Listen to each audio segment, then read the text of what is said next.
My name is Maria McNamara. I'm a paleobiologist. I'm a senior lecturer here at the School of Biological Earth and Environmental Sciences at UCC. So I'm really excited to be involved in a few different events this year at Science Week in Cork. Events are going to kick off this Sunday, the 11th of November, in UCC's Western Gateway building.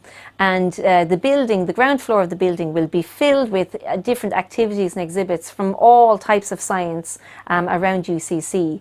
I'm going to be there with some members from my research group, and we're going to be putting on our flagship science exhibit, which is called Walk Like a Dinosaur. So we have an interactive walkway where we get members of the public to walk along as best they can, and then we take some simple scientific measurements and we can tell them what type of dinosaur they walk like in terms of their speed. So I'm very excited about this interactive lecture that I'm going to deliver on Monday on the colour of fossil animals. So I'll be bringing along lots of props, I'll have lots of fossils to interact with, and I'll be talking about different aspects of our research. So here's one of the fossils that I'm going to bring along to the interactive public lecture on Monday the 12th.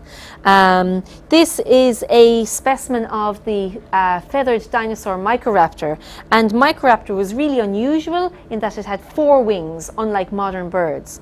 And preserved within the feathers are remarkable details of pigments, and using these fossilized pigments we can infer what kind of colors this animal would have had millions of years ago.